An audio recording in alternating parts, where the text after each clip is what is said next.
racing right now. He's got traction, he's got everything outside of both of them! Maloney! Oh, he's taken Anderson! Anderson's up top! Oh my god! Oh. Big crash! Oh my goodness, half the field's gonna get rolled! It's very close. These guys are want to make their way through the field very quickly. Oh, there we go! Oh no! That's massive! This is it! This is over! I can't believe this! Oh my god! God, what?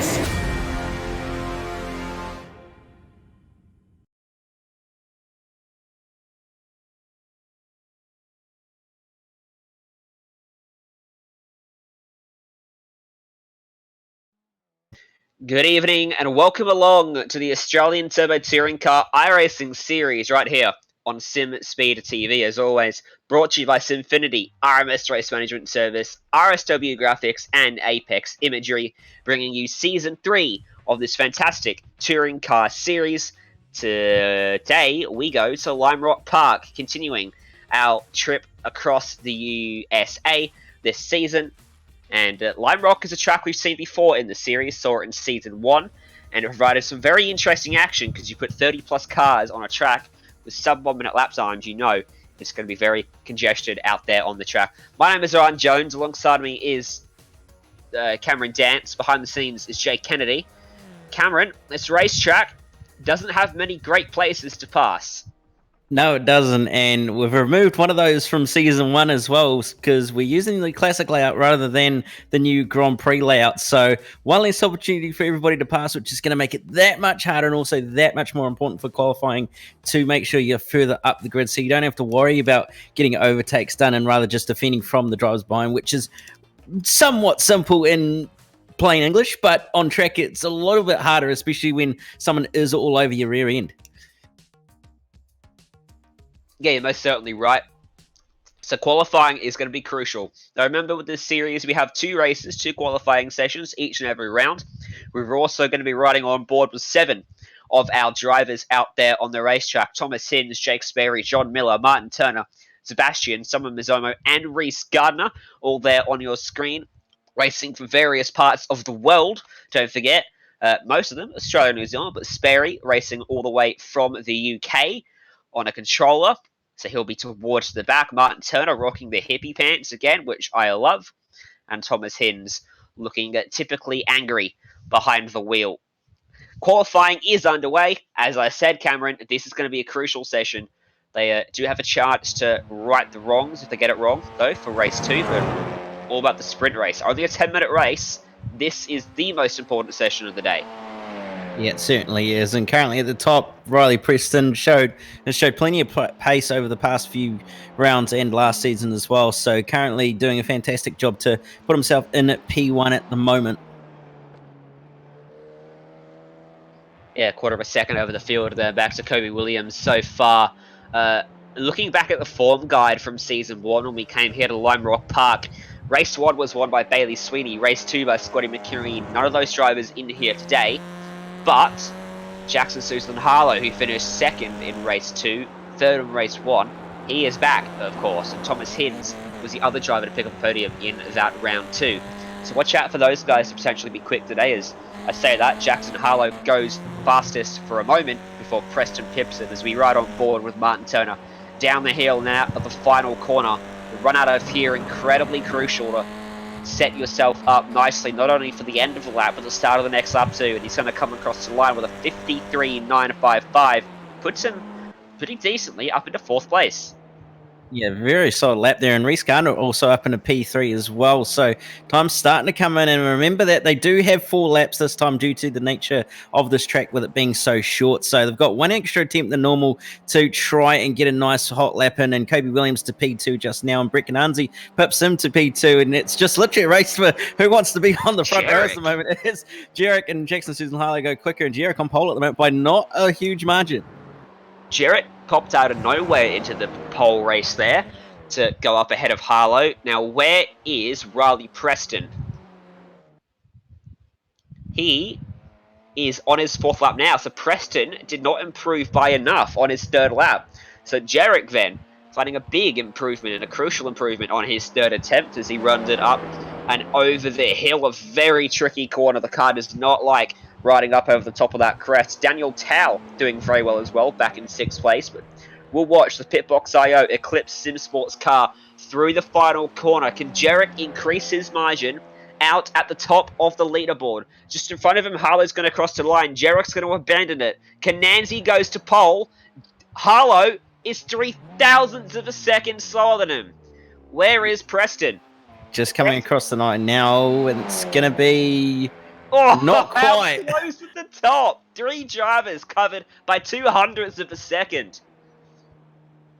Yeah, crazy stuff at the moment at the top of the timesheet, especially between those top 5. There's absolutely nothing in it, especially for pole. He's going to P6 as well. So incredibly close at the top end of the field at the moment.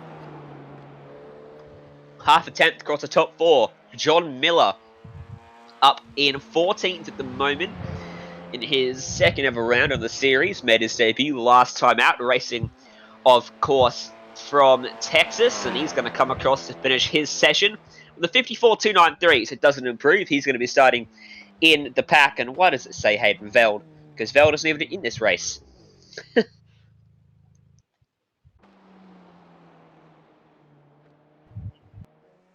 Hinsley's got one more lap though here, Cameron.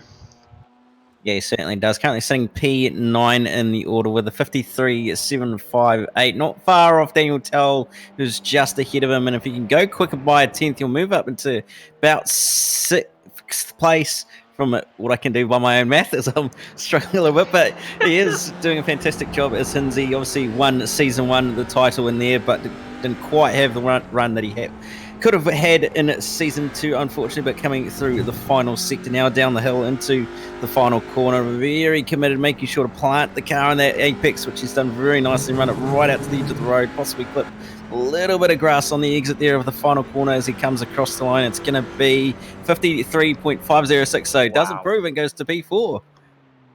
That means your top 5 are separated by half a tenth then. Simply incredible times here on the Australian Turbo Touring Car iRacing Series. Hins last season just lacked that last bit of good luck that he needed, really, to get himself across the line, because he was very consistent in Season 1. Wasn't the fastest, but consistency was a key for him that season. Season 2 just wasn't quite able to get the right end of the stick more times than not. Season 3 didn't start off particularly well for him. You're looking to bounce back here. Simon Mazzomo then. He's going to finish off his lap for Texense Fifth Star Motorsport. Back in 25th is the Italian at the moment. He comes across with a 55.384. That is not a good lap, even by his standards. So he will stay back in 25th towards the back half of the field.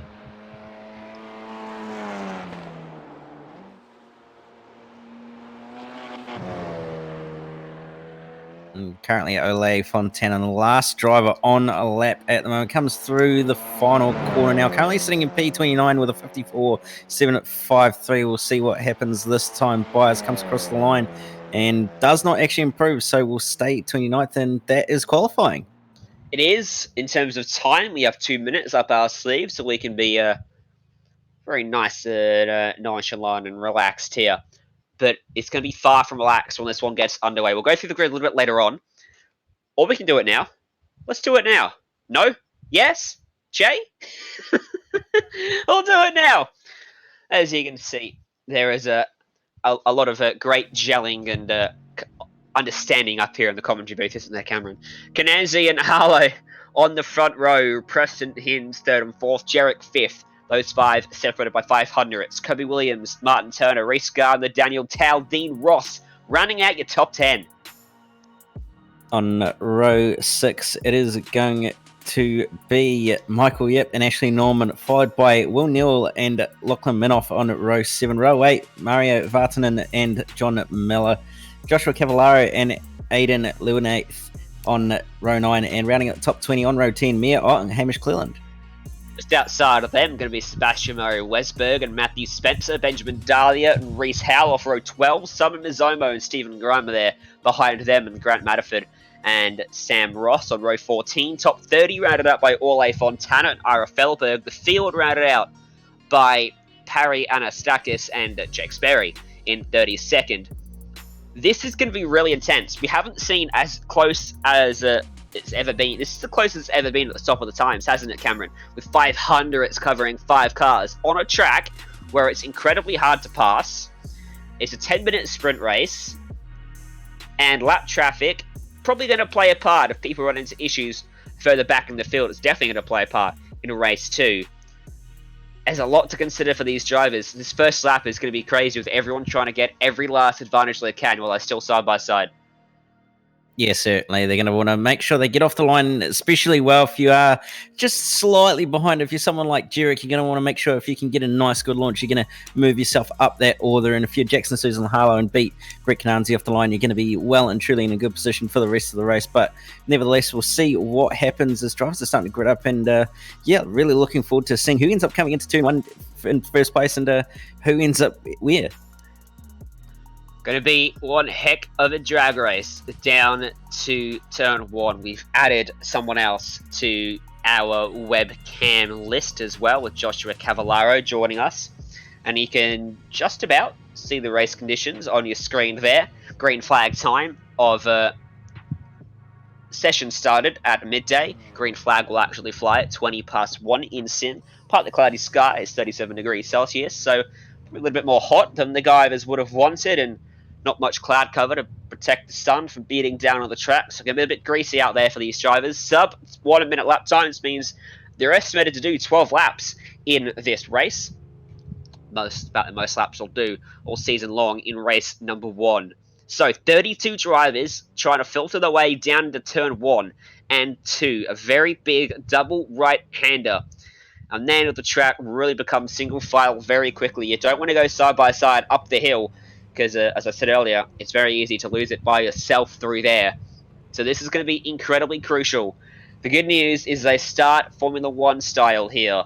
They're not line astern, they're offset from each other, so there is a slight advantage for your pole sitter, Brett Cananzi, and the Logitech GL to C Sportsman of Harlow will have to try and cover off Riley Preston if he gets a bad launch. Speaking of which, these cars are incredibly difficult to get off the line. Being front wheel drive, if a car in front of you goes nowhere, it's very hard for you to get around them without going for a very slow spin yourself.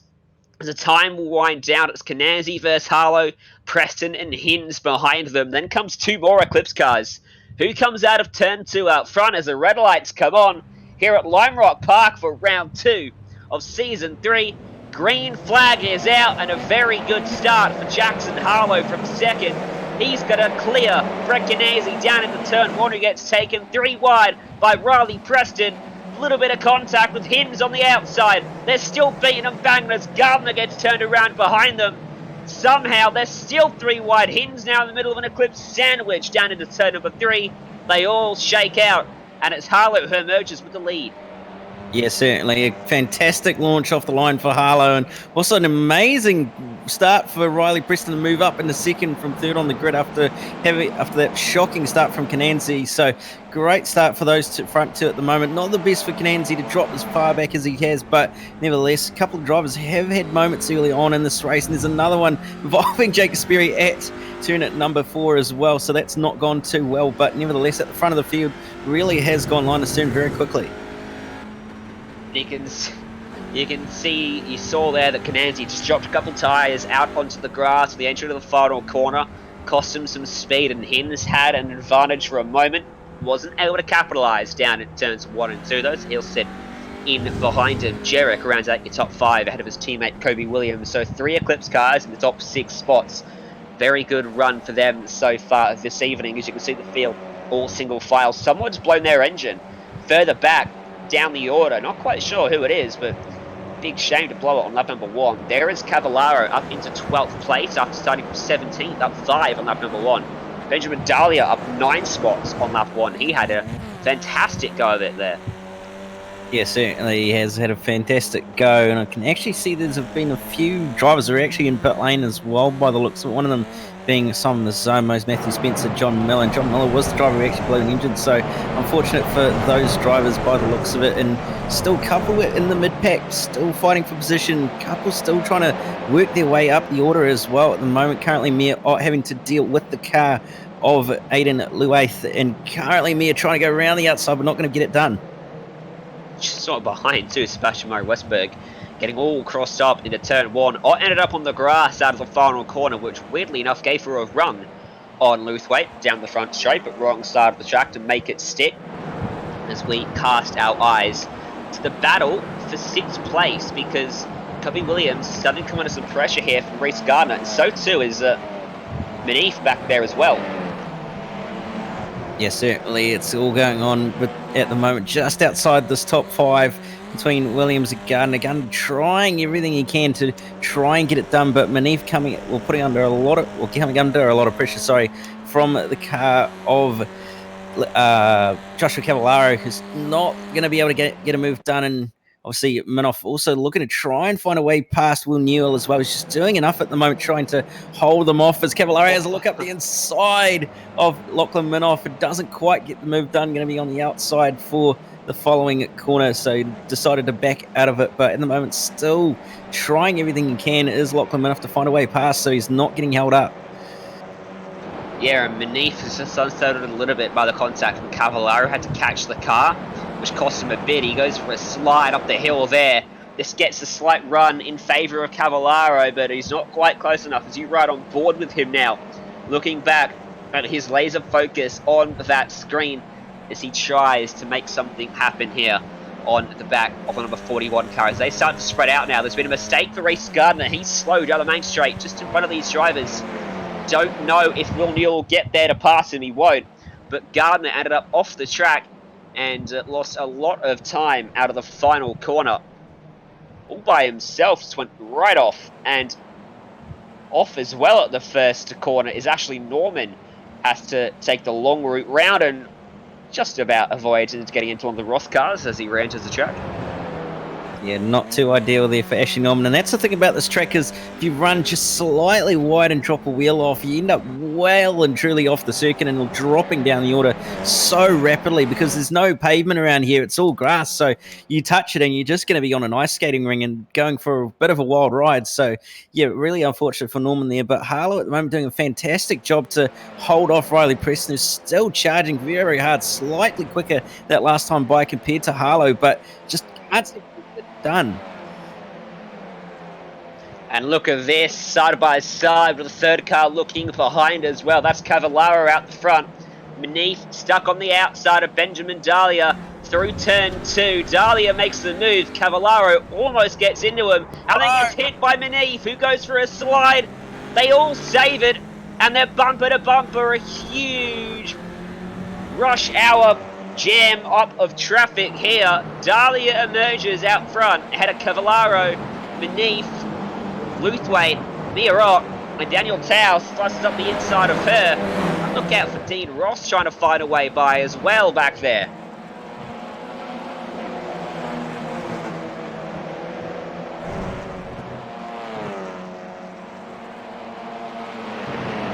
Oh, cops a whack, goes for a slide. Oh, big contact as she re-entered the track, out of control.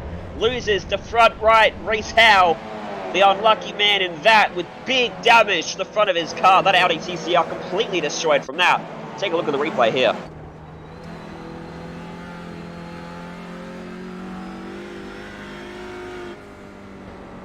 You can just see how sees Ott out there on the track, tries to give her a wide berth, but still just gets into her and hard into the fence to rub salt in the wound as well. You might even have to tow back to pit lane, might not be able to limp that one back around.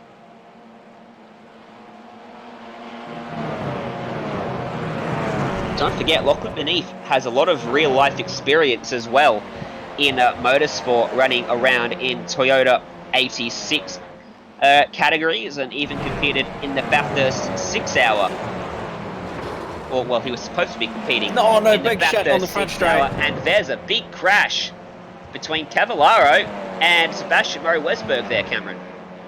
Yeah, it's a big incident at the final corner. Not quite sure what's actually happened there or what's unfolded, but looks like Cavallaro's had contact with someone else. I believe it was the car of Daniel Towell, who's looked up the inside, and unfortunately Cavallaro's come off second best, and then Westberg having nowhere to go, and sort of a similar incident to what happened with Mia Ott and Reece earlier on. Oh, that tyre went flying.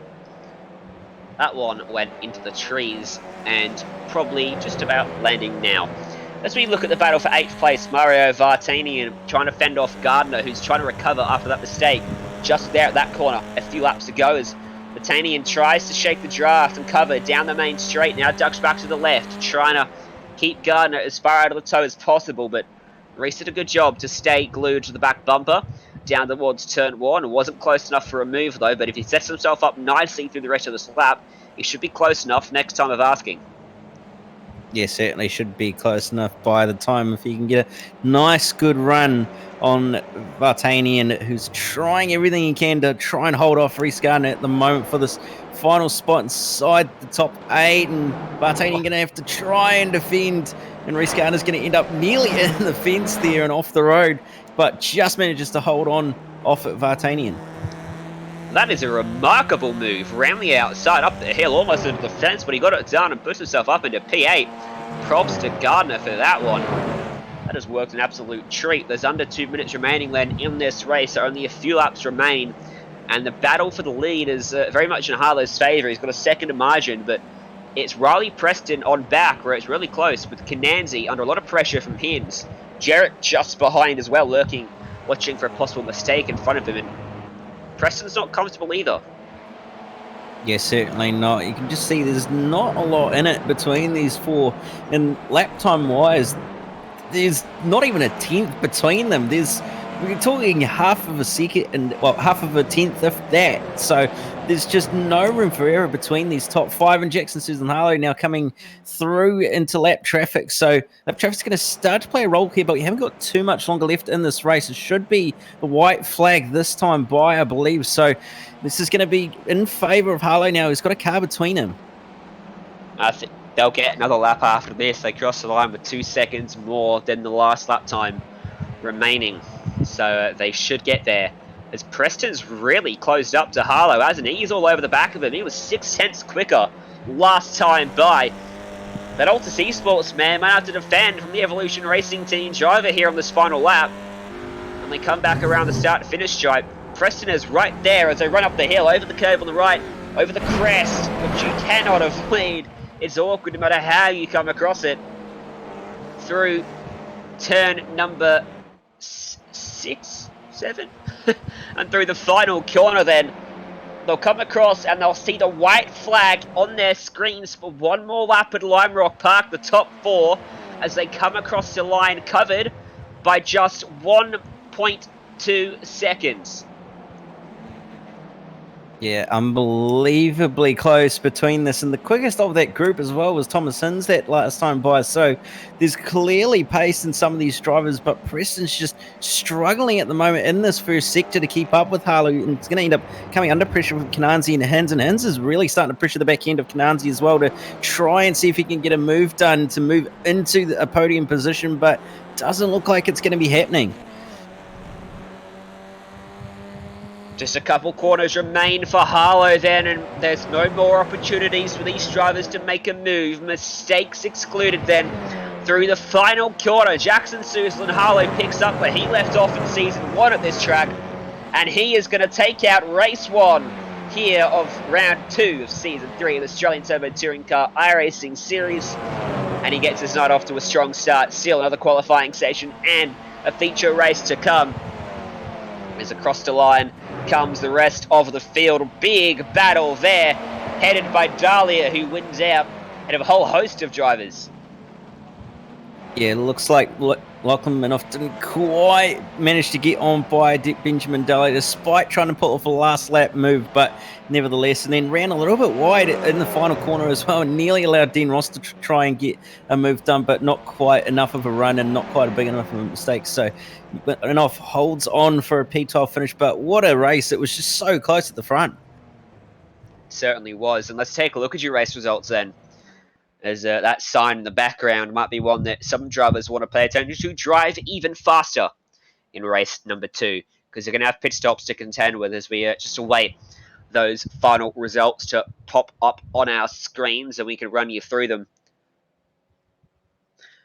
It was a very good margin of victory for Harlow in the end, 3/4 of a second after being almost in danger of losing the lead for Preston on the penultimate lap of the race, who comes across in second. Kananzi, Hiddens, and Jarek rounded out the top 5. Williams rounds out a very good start to the day for Eclipse Sim Sports in 6th. Michael Yip, Reese Gardner, Mario Vatanian, and Will Neal rounded out your top 10. A good day for Will Neal so far.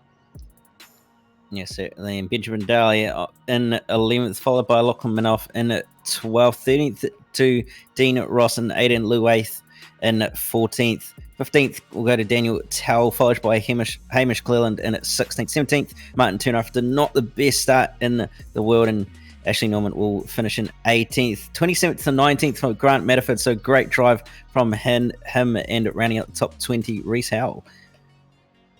21st was Ira Felberg, Joshua Cavallaro, Parry, Anastakis, Sam Ross, Sebastian Murray Westberg, Jake Sperry, the last of the lead lap cars. Drivers with issues were Ole Fontana, Simon Mizzomo, Stephen Grimer, Mia Ott, John D. Miller, and Matthew Spencer.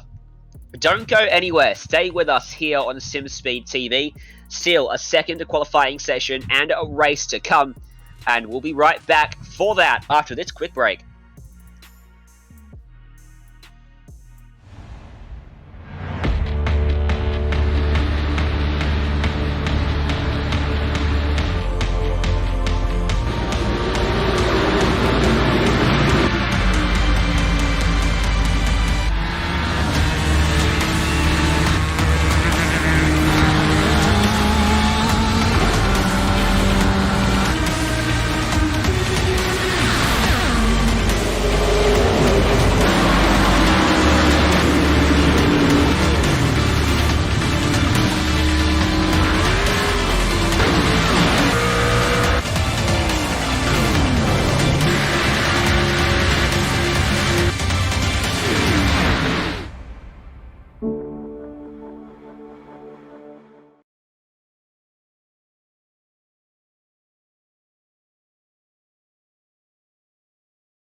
iRacing right now.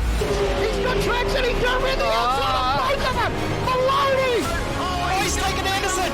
Anderson's up top Oh my here! god! Oh, big crash! Oh my goodness, half the field's gonna get rolled! Second very close. These guys are want to make their way through the field very quickly. Oh, there we go.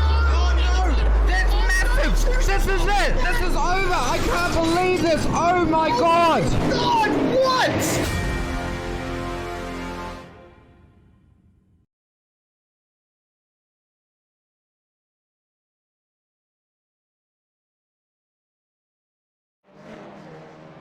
Welcome back to Simspeed TV, to the Australian Turbo Touring Car iRacing Series, live, as always, each and every Wednesday night. This is Season 3, this is Round 2 from Lime Rock Park.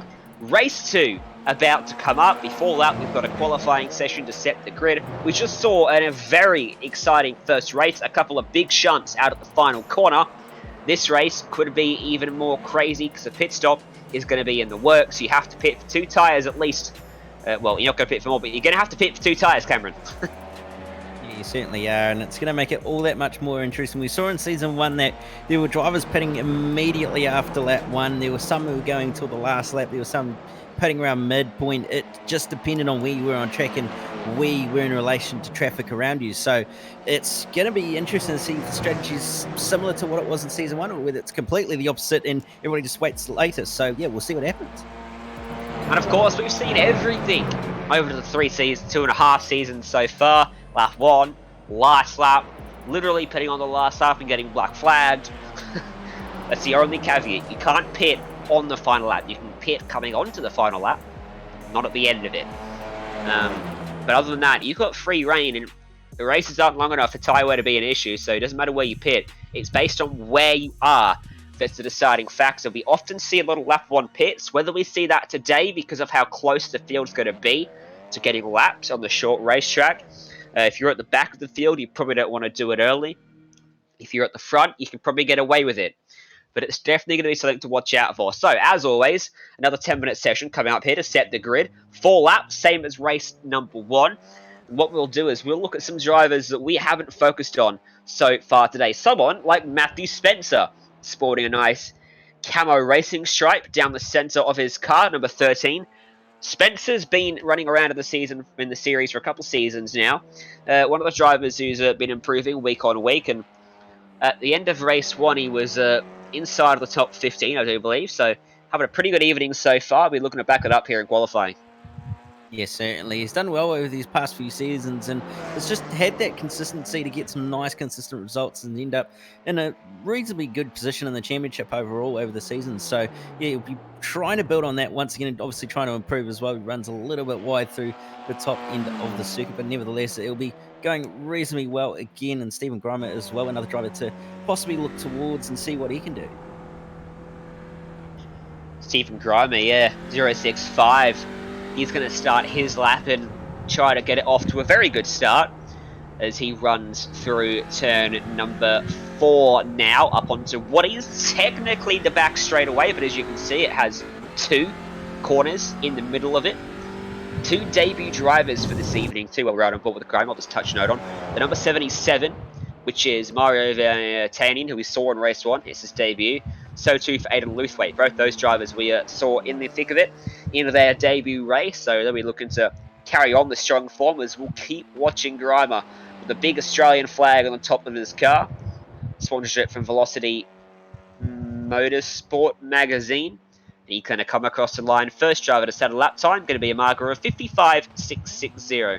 Not quite the first driver, but puts himself up into 7th place. Harlow and Preston resume their battle at the front. Yeah, Harlow going, well, not quite going quickest at the moment compared to Preston's 53.8, which is blisteringly quick for his first lap. So incredible lap pace there from Preston, but Harlow clearly showed he has plenty of pace in race 1, so we'll see what he can do in this second qualifying session. Cananzi probably going to be looking to try and be up there as well. Got a podium in the last race as well, so see whether he can go back to back, or we might see someone else possibly get in the mix.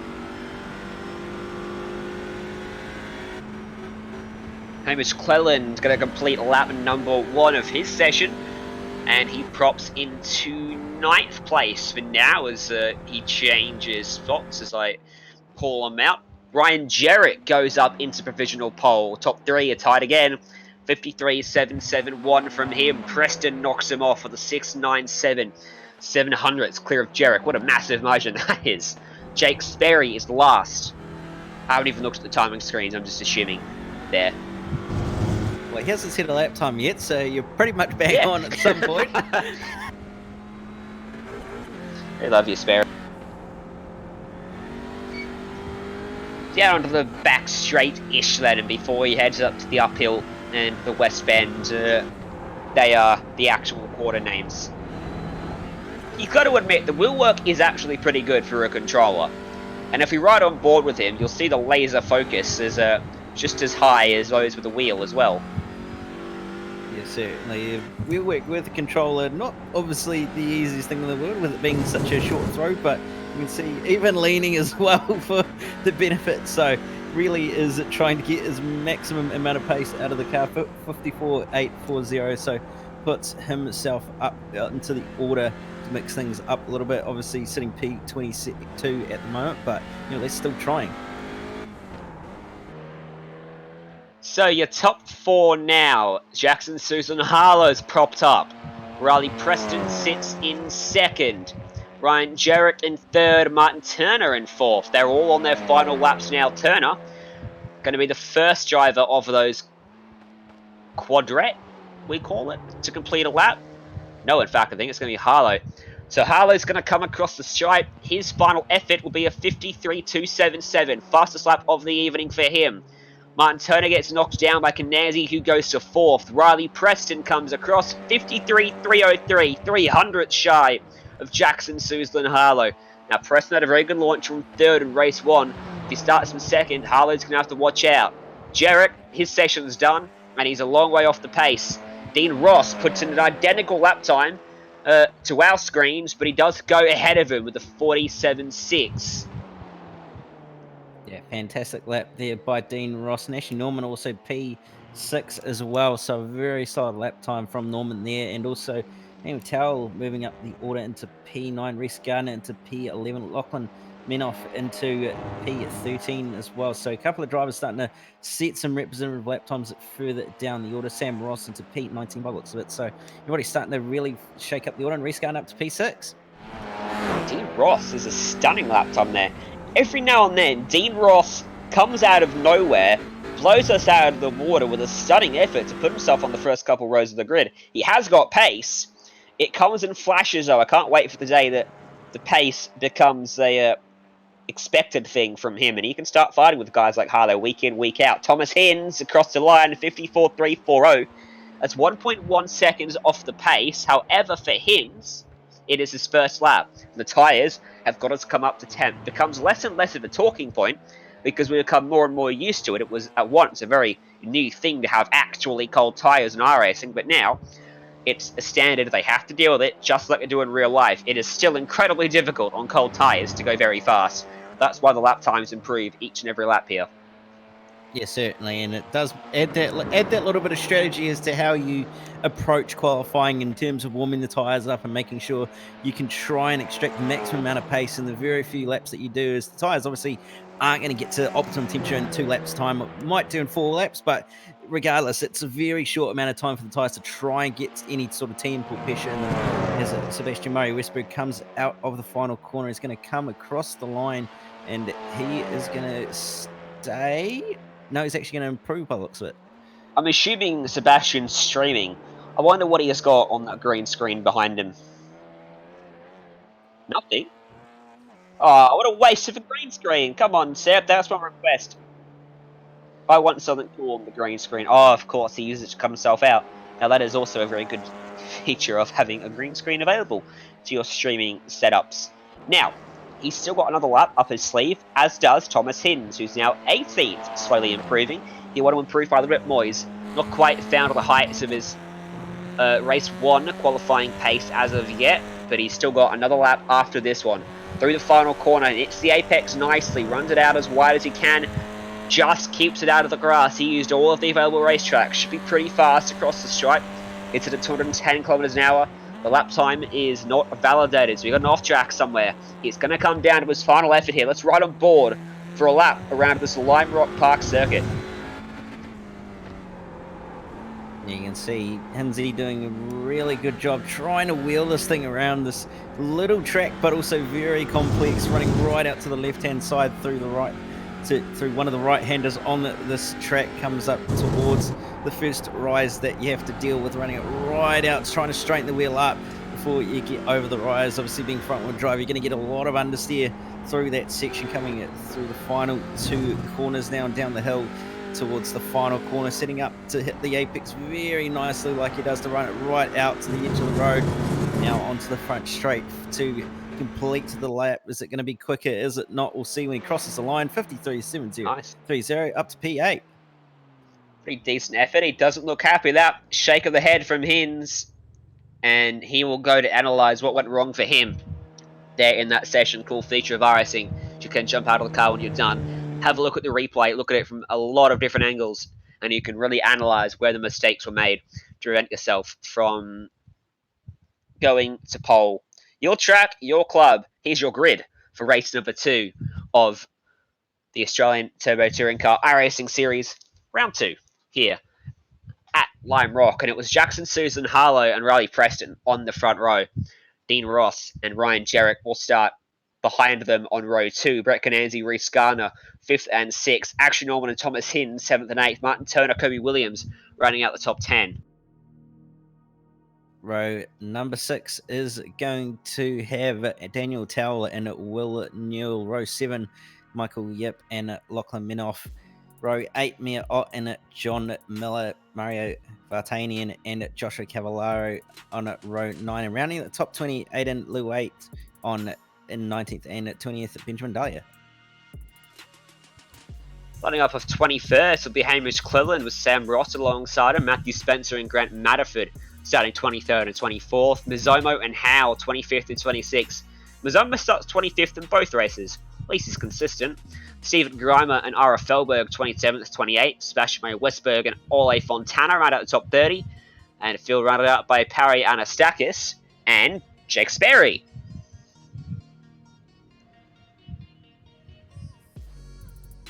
Two minutes to grid up here. Weather conditions for the drivers are pretty much the same as race number 1. Same track temp, minus a degree.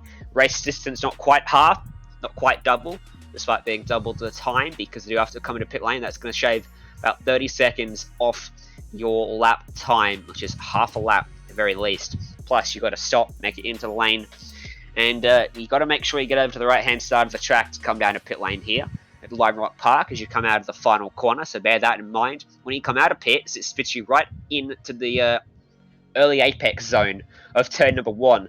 That is a very awkward spot to enter onto the racetrack, so that could be a big issue for some of the drivers today who pit early, or pit at any point today, because if you pit early, you're going to be a lap down, most likely. If you pit late, you're going to end up in and around the guys that you were racing at the start. So either way, pit stops at Lime Rock create a lot of congestion here on this 2.4 kilometer racetrack, 7 turns in length, and there is 32 drivers trying to jostle for position down into turn number 1 here. So this time Preston starts from 2nd. If he gets a launch as good as he did in race 1, he might be able to pick off Harlow from pole. Dean Ross from 3rd. What can he do? That's probably I think that's his best effort ever in the series. Stunning lap time. And Ryan Jarrett, identical, have to go to the tens of thousands to separate those two in qualifying. Red lights are on for race 2 here at Lime Rock Park. Let's get this feature underway. 5 red lights, and the green flag is out. Great launch from Riley Preston. I think the best launch of all comes from Dean Ross. The second phase wasn't good for the Evolution Racing Team driver, and Dean Ross will slide up the inside at turn 1 and take it away, so he moves up into P2. As behind them, Brecken Nancy, Reece Gardner, Ryan Jarrett trying to sort themselves out. Calamity in the field at turn 2. There's a few drivers pointed the wrong way there. Mario Vartanian has lost a wheel off his front rear right. A few drivers had to take to the runoff. I don't think Vartani is going to... Oh, he's got some pace in that car, but a bad start in the back half of the field. A lot of cars got around. We'll have to get a replay of that in a moment's time, Cameron. Yeah, it just looked like a matter of everybody just checking up into turn one, and obviously some people not quite expecting it. Michael Yip unfortunately making contact with the rear end of Mir Ott, and then obviously Vartanian having nowhere really to go and just barely clipping it, and then obviously everybody else sort of ploughing on into the entire field. So unfortunate for a number of those drivers involved, but nevertheless, doesn't look like anyone's come into the lane on that one. We look at the replay here then, and look for the contact at the entry into the corner. Leaves people with nowhere to go. A domino effect as more people get rotated around, and in the end I got about 6 or 7 cars either caught up or affected by that crash, but Vartanian probably the worst hurt of them all with the loss of a tyre. Dean Ross is harassing the back of Jackson Susan Harlow. This is fantastic to see. He is taking it to the Altus Esports man up into turn 6, riding up onto his back bumper. Did I just see a rogue tyre off the left hand side of the track there, Cameron? Am I going mad? Don't think there was one, to be honest. I've had gone back and had a look, and I can't see one if I'm completely honest. But nevertheless, like you said, Dean Ross is doing a fantastic job at the moment, holding onto the back end of Jackson Susan Harlow. Really strong through sector 1 as well, and Preston just sitting there or thereabouts, just being nice and patient, possibly looking after his tyres a bit. And it's over with a big incident with Joshua Cavallaro as well. And he lost a tyre. There was a tyre when they went by there. It was out on the grass on the left-hand side. A few car widths over off the racetrack. So I'm not going mad. This is the onboard from Mizomo. Cavallaro on the left. Can he avoid him? Wow, you got nowhere to go there. I'm sorry, Mizomo. Really unfortunate. Seen a lot of unfortunate drivers already today. I can confirm the tyre has been removed from turn 6 as well. Couple cars have pitted, you see them out there in the distance, and that's going to be Reese Gardner driving down into pit lane from the leading train of cars as Ross just shows a nose into turn 1. No plans on making the move as Jarek was the fastest car on the track that time by. Jarek obviously a little bit behind and has a little bit of clean air at the moment, so able to push a little bit harder, but at the moment a couple of drivers have pitted. Michael Yip, Kobe Williams, Martin Turner obviously pitted, and then Minoff, Gardner, Miller all pitting as well on this lap. So everybody's starting to sort of pull their strategies out of the hat and show their cards a little bit early, try to get a little bit of clean air as well. But the problem is they're going to end up a lap down here if they're not careful, especially those who are still in pit lane like Miller, Minoff and Gardner. Gardner's just left pit lane, and Minoff and also Miller have just started to leave now. So leaders coming through the final corner now to make it that much more interesting, and traffic's really going to start to affect it here. Another one comes out of pit lane in front of them. And this is going to get very interesting for these lead lap cars, as that's Manif coming out of the pit lane, spits right out into the leading train of drivers. He stays as far to the right as he can, but this is the danger. He has now been hurt tenfold in terms of his race, the drivers he's battling further down the order. So yeah, that's why you've got to consider the disadvantages to making an early pit stop. Dean Ross will not let Harlow get away. They've both dropped Preston. And the 2 Eclipse cars, I think Manif had a small role to play in that. Martin Turner and John Miller are on the track, having made their stop just in front of them, and they are slower too. So they could catch those drivers before they pit as well, which will be a bit more difficult than a car coming out of pit lane. Through the final corner, does anyone take the right-hand turn? If they don't, back onto the main straight. Let's start lap number 6 in this one. Yeah, Ryan Jarek and Thomas Hins have decided to come on down, and same with Daniel Tower. Remember, this pit lane entry is very committed, and Luthwaite also coming in as well as Matthew Spencer. So people starting to come into the pit lane now to get some pit stops done and dusted. And remember that this pit lane is very committed in that it's a very, very quick stop to the line as well. So you can't afford to get a speeding penalty. And I think Michael Yip was one who fell victim to a speeding penalty earlier on as well, having already done 2.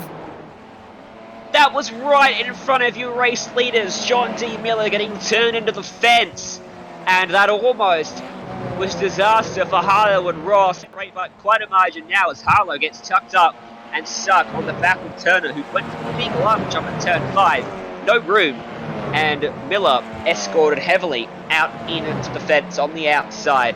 as Turner now gets out of the way of your race leaders. And Dean Ross is going to have to contend with him here, because Turner's trying to get by Luthwaite for position, and Ross is going to get edged out.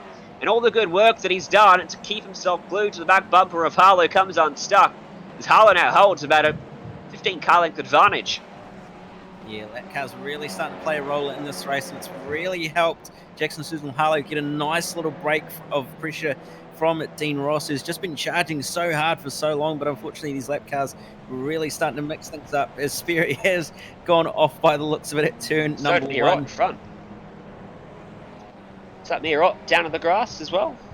Yes, it is. Off in tandem then for Sperry and Ott over at turn 2 and 3. Harlow's in at the pit lane then. He dives in and he was super committed. That car was about as hard on the brakes as you want to get. Brett Cananzi comes with him here. We've seen so many intrigues with long pit stops for some drivers over the seasons. Let's see if it changes. Can say, looks like he made the decision late almost, but controlled and into pit lane. That is a man that has practiced pit entry perfectly. Yeah, he's very, very committed on that pit entry. Did very well to pull that up. And I do wonder if he maybe got a speeding penalty. No. Doesn't look like he did, but nevertheless, very committed. And we'll see where he comes out in relation to Jackson Susan Harlow. Whether Harlow's going to be a quicker pit stop or not. He is slightly quicker, but not by a lot. And Cananzi is still stationary, so he did get a penalty by the looks of it. Cananzi did, yes. Big shame for him. And that's going to completely unravel his race. And he will have a lot of work on his hands to fight back when he eventually gets back out on the racetrack. Speaking of which, here is Jarek and Hinds. The battle for 14th at the moment should be provisionally a spot in and around the top 5 once everyone's made their stop. And Hinds, the one with the pace at the moment. Yeah, certainly does have the pace at the moment. Really doing a fantastic job, and currently putting a lot of pressure on the car of Ryan Jericho's Thomas Hinds at the moment. So try and find a way past, but just can't quite seem to get the run out. A little bit of understeer there through the second last turn. Going to set up the final corner quite well. Both run a little bit wide as well, but Hinds obviously less tyres on at the grass, but not quite going to be able to get a move done yet.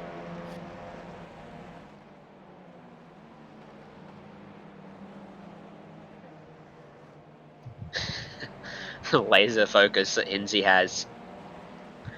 Never blinking, always with the race face on. Now let's say when the green flag drops, the red mist comes down. Looks like a visible representation of that on Thomas Hinds' face as Reece Gardner then makes his way up the hill, and that's Harlow just in front of him. Gardner, not in a bad spot in fact. He's not that far behind Harlow if he comes across some up traffic in an awkward spot. Yes, certainly. And Reece has already pitted, remember, because he did it earlier on. So Reece is actually quite a nice... Yeah, Reece is effectively second at this point. So he's going to be in a prime position if he can hold on to Harlow. And if Harlow makes a mistake, Reece could be on for a win here. You know, he was 6/10 faster than Harlow last time by as well. He's flying. Keep an eye on that then as the race continues.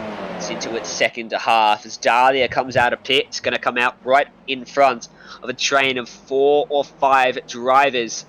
He's going to have to warm up 2 of those tyres. Dean Ross behind him, who is your race leader. Kobe Williams back there as well. Brett Cananzi's back in 29th place now after his incredibly slow pit stop. He's the last of the drivers still out there on the racetrack. Dean Ross then yet to pit and makes his way by Dahlia. See where he comes out when he does eventually decide to take that hard right out of the final corner. This is the group just in behind Ross then, with Daniel Tao in the midst of some traffic. The Chicken Up Racing cars sandwiching him in 16th place. Norman in front, Turner behind. Yeah, Norman's been under a lot of pressure over these last few laps. Dean Ross is indeed in, and so is Mark Turner. So 2 cars coming down onto the lane, and Martin Turner's made a second stop now, which is rather interesting. Maybe he's got a penalty for speeding in pit lane on the exit. No, drive Drive-through. by the sounds of it. Being given a drive-through from race control then. So he loses a lot of valuable time as Dean Ross is up on the visible jacks. down on pit road, and he's going to take 2 tyres. Hamish Cleland, with a car that doesn't look very good, is going to lead a lap here. After the lap 1 contact, he stays out to play the long game, and he will get some time at the front. Dean Ross comes out a long way behind Harlow and Gardner then. Harlow's managed to recuperate some of the time that Gardner was closing in. He was a 10th quicker last time by, or half a 10th quicker. Ryan Jarek, the fastest man on the track again. Dean Ross came out right beside Riley Preston, and Preston now puts himself up into provisional P3. Ross was not able to wrangle that spot away from him, and he's got Ryan Jarek in behind him too now. And Hinsey's not too far behind as well, remember, so it's going to be a 4-car train, and Ross running really wide over the jump there, and this is going to allow Ryan Jarek to look up the inside. Ross has a bit of a move to try and fake out Ryan Jarek, but he runs even more wide, and this is going to allow Hinsey to get a move done up the inside of the final corner. So Ross goes from what is effectively P3 to basically P5. Good crossover move at the final corner. Wasn't a good move into turn 6. It was a late block that he backed out of, which ran himself wide, but going to come back at Hins now, showing some good racecraft in turn 7 up the inside of 1 and 2. Just needs to clear him, and he can move across and cover the inside for turn 3. That's exactly what he does, but Hins gets to the inside, at least a bumper. It gives him a little hit. Ross slides a bit wide, but he will hold on to that spot as Hins is now pushing him out of turn 4, almost turns him around there. He had to get off the throttle, and Ross is valiantly trying to hold on to what is going to be P5, I believe, once this all shakes out. You can just see the focus that Hinsey has got on there. Wasn't too happy there through the left-hander, and he still isn't happy with himself at the moment, trying to find a way past Dean Ross, who's just doing enough just to hold on to the position at the moment. Hinsey going to have a little bit of draft down the front straight, and Ross going to defend into turn 1, so Hinsey's going to again have to go around the long way. Late on the brakes as Hins draws alongside him. If the outside prevails, he'll have the inside for 3, but it doesn't work. Too wide for him. And once again, Ross comes into turn 3 at the head of this duo. Jarek and Preston pulling away by a massive margin now in front of them. Reese Gardner and Harlow are starting to fall apart on the racetrack. Harlow half a second quicker last time by. As we take a look at a play, this is actually Norman coming out of the final corner in front of Daniel Tao, Dahlia, and Will Newell, it looks like, behind him. It was down at turn 1, the incidents occurred. Contact. Tao up the inside, into the right rear, turns him around and out into the grass. Yeah, so turn 1 not being too friendly to Ashley Norman in this round, and Tao will actually... Oh, Hins and Ross! But the Ross have gone off. At turn 1, they've come a cropper. Both out into the grass. Hins comes out ahead, and we'll have to take a look at another replay to see what happened between them. Who to blame here? If anyone, was it a racing incident? Down the main straight, Hins to the inside, Ross defending on the grass, and very lucky that wasn't a bigger incident. Ross was defending all the way to the inside. Hins got to the inside, but he just tripped the grass as he got the overlap, and you can't brake on the grass because that happened. So take a look at it from the chopper cam. Was there enough room given by Ross? Chases him across, and I think he might have just made half the move too many there. Yeah, it just looked like a slight bit of contact in the braking zone. Unfortunately, it unsettled Hinsey and put him in the grass, which then caused, obviously, both of them to end up going straight ahead at turn 1. So unfortunate for Hinsey there, as he was not doing too bad at that point. Is still currently sitting in about P5 at the moment. But Sperry, who would have thought the man has actually led a lap for once? He did this a couple weeks ago as well, back half of season 2. He tried to, but couldn't quite do it. So Sperry leads a lap. Life goal accomplished for him, and he doesn't seem too bothered by it. He's leaning with a controller into the corners. You see it with drivers with wheels. I guess you often see it in the media. You lean with the controller. It makes you 10% faster. As he's got Michael Yip trying to get by him, wishing he was going a bit faster. Brett Cananzi too. The Eclipse teammates in different liveries will run side by side up the hill. Cananzi will get gifted the spot. And Sperry watches the Eclipse names change around. Kananzi trying to find a way by your race leader from a lap down to unlap himself here. 9th and 10th and 11th place having a good tussle as well here. This is Benjamin Dahlia trying to fend off Will Neal and Aidan Luthwaite. Yeah, currently Neil putting a lot of pressure onto Dahlia, trying to find a way on by, just can't quite manage to do it at the moment. There's a little bit too big of a gap, and you just see that Dahlia's got a slight pace advantage as well through the mid corner and running a little bit wide there in the right-hander there, just end up running a little bit wide, did Benjamin Dahlia, but Will Neal's still doing a fantastic job to try and hold on to the back end. Luthwaite also not too far behind here and is going to try and take advantage, and Neal's going to be off the circuit, running a bit wide, and this is going to allow Luthwaite to try and get a move done, but not quite going to be close enough. Gonna try though. Look how late he is on the brakes, closes right up to the back of Will Neal, who has a couple technical difficulties and disappears from everyone's screen. Where does he re-emerge? No one knows. There he is. Still in front of him. Just. What else we got on the racetrack then at the moment? Harlow, with just a couple of minutes remaining, is extending his margin now. He has taken the race lead away from Ira Felberg, who was the only driver yet to make a stop. Currently occupies second spot. Gardner now 4 seconds behind JSH, the Fusion Sim Racing driver. Was very quick at the first stage of his run after the pit stop, but now starting to fall away. Good battle back here in 18th place. Grant Matterford, one of the Ross brothers, and Parry Anastakis off the back of these guys too, it looks like. It's Sam Ross trying to fend off Matterford and Anastakis. Yeah, Anastakis also running a little bit wide there at the second to last turn. He's got a fantastic run out of the final corner and is going to look to make a move on Grant Matterford here. He's not going to defend the move, and Anastakis is going to be able to launch it up the inside with absolute ease. Obviously not so much contact going on, and Matterford's actually just going to hold on to the position barely. Yeah, didn't quite have the confidence on the inside there to make that one stick. And you'll be pretty disappointed with that, actually, not to make that one work. Everyone has finally pitted now. Lara Felberg taking it down to pit road. Up the hill, there's an opportunity there, but if Matterford makes a mistake, maybe at turn 6, he was a little bit wide, but not wide enough to offer up an incentive to Anastakis behind. Under 2 minutes remaining into this one. It's comfortable as you get in the Australian Turbo Touring Car Series with Harlow out front. 5-second margin that he holds. His only worry lies with the laps cars as he comes across them. 5th place is pretty close between Dean Ross and Thomas Hinds as well. 13 seconds off the lead of the race. These two have switched around, in fact, because Hinds got ahead after that contact. Interesting that Ross has found a way back by him.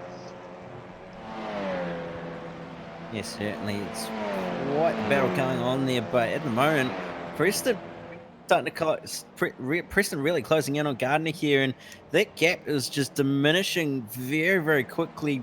Preston with a 53.782 that last time by, compared to Gardner's 54.241. So there's a big pace differential going on between these two drivers, and Reese doesn't have to hold on for long. There's only a handful of laps to go. In fact, only about 2 laps to go. So if he can just do enough here, he might be able to get second place here in his best result of the entire series so far. Whatever pace he had at the start of this stint, or momentarily quicker than Jackson Harlow, is completely disintegrated towards the end of the race, and he's coming under so much pressure now from Preston, who was last time by half a second quicker, and this lap it's going to be pretty much close to the same margin then. One more time around Lime Rock Park this evening. It's not a battle for the lead, but it is a battle for second place that we keep our eyes on here as Gardner maybe a little bit wide of where he wanted to be as he came on through turn 1. Preston closes up.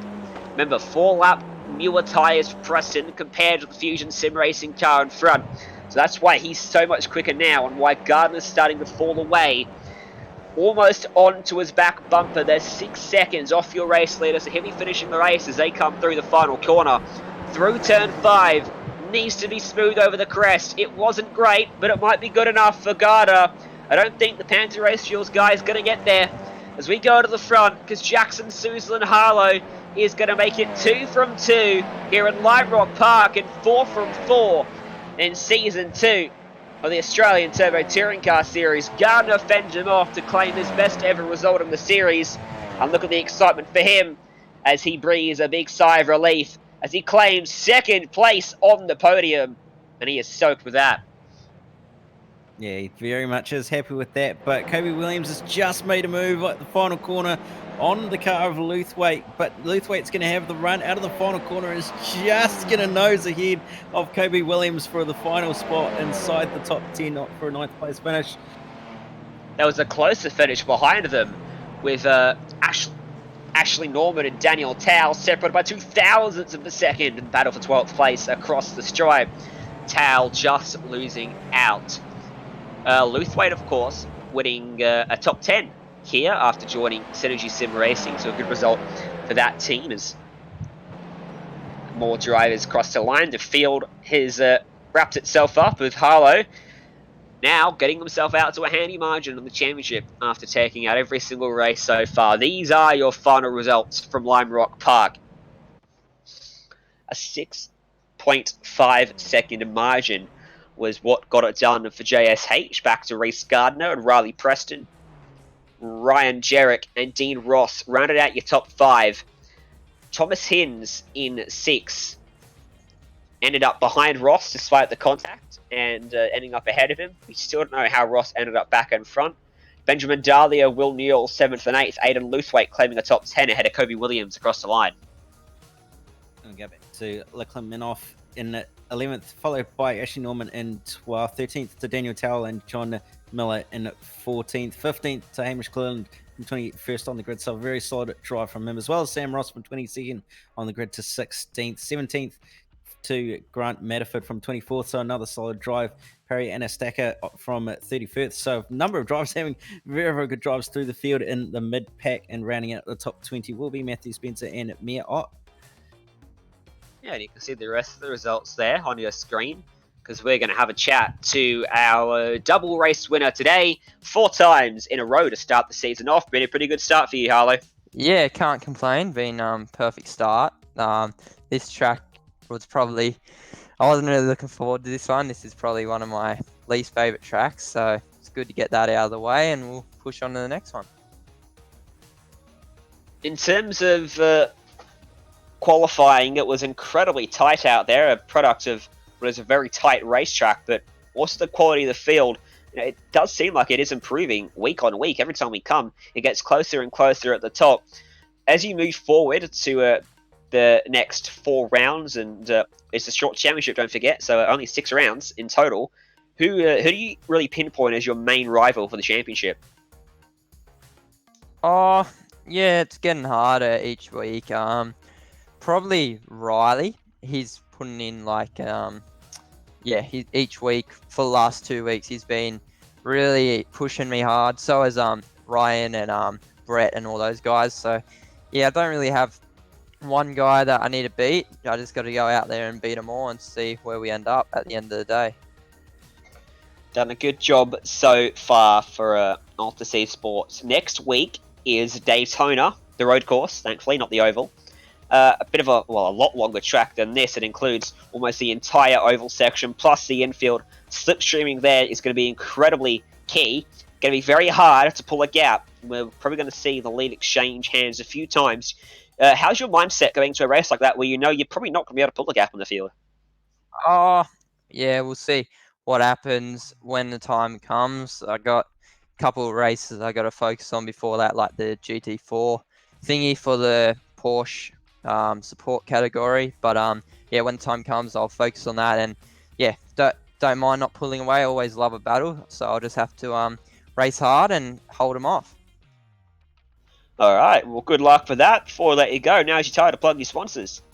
Yeah, just like to thank Old Sea Sport, Modem Simulation, just Chiefs, all those guys from Altus, just for all the help. And yeah, hopefully I'm doing a good job representing them, and yeah, we'll try and get some more wins. Best of luck. Thank you for joining us, Jackson. And that was double race winner, Jackson Susan Harlow. And now joining us in the booth, the man ecstatic with his result today, a P2, a best ever on the series, Cameron Dance. Going to have a chat to him. It's Reese Gardner.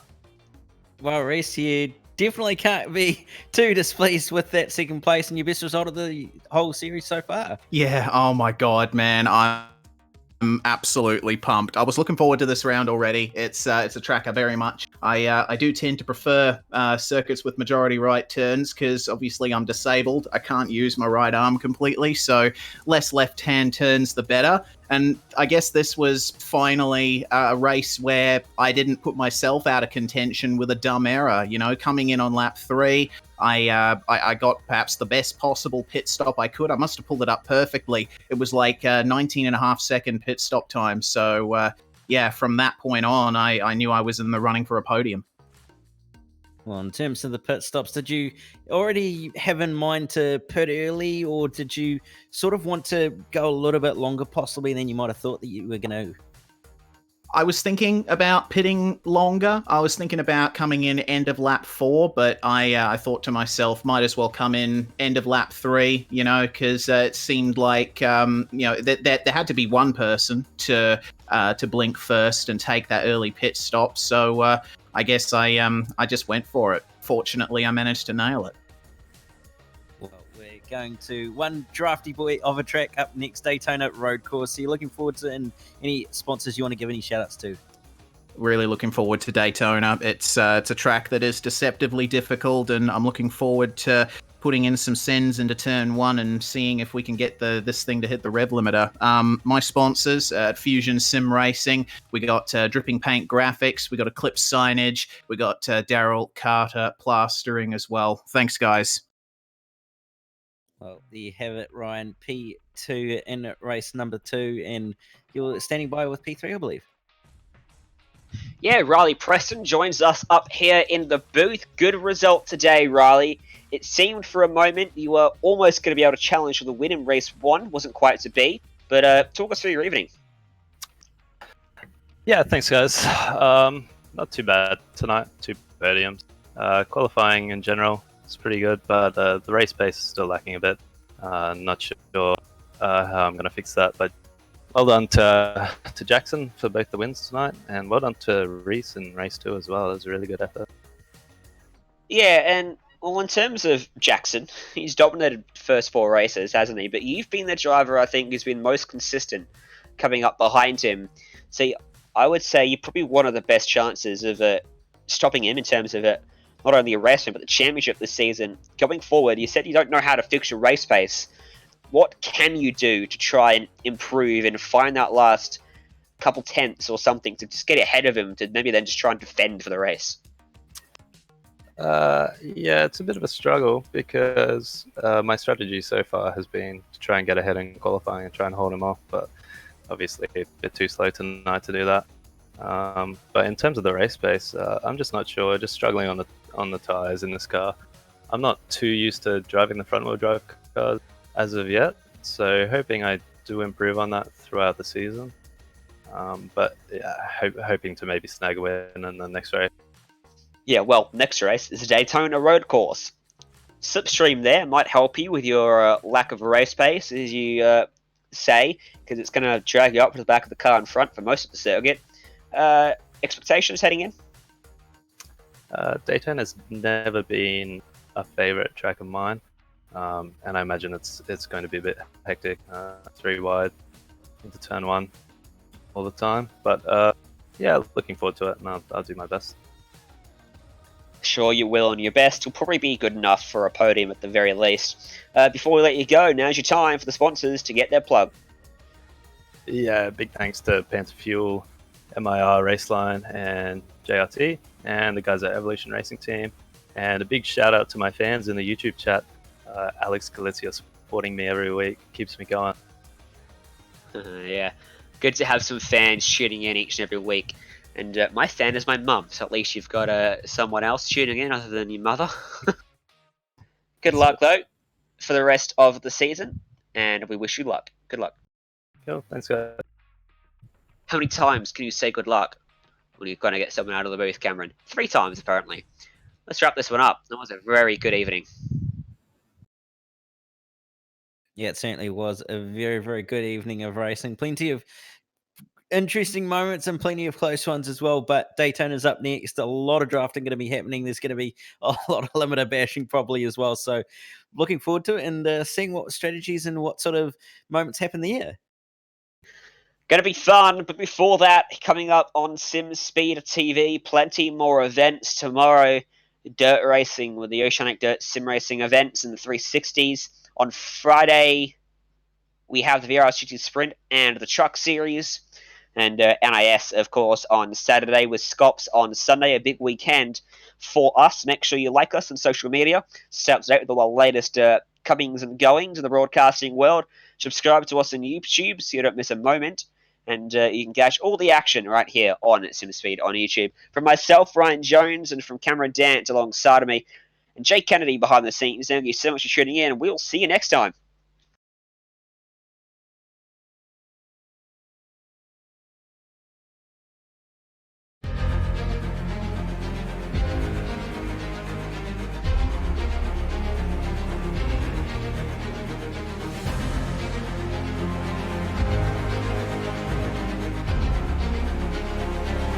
This is fantastic. This is GT racing right now. He's got traction. He's got everything else. Both of them. Maloney. Oh, he's taken Anderson. Anderson's up to him. Oh my God. Oh, big crash. Oh my goodness. Half the field's going to get involved. Second very close. These guys I want to make their way through the field very quickly. Oh, here we go. Oh no. That's massive. This is it. This is over. I can't believe this. Oh my God. God, what?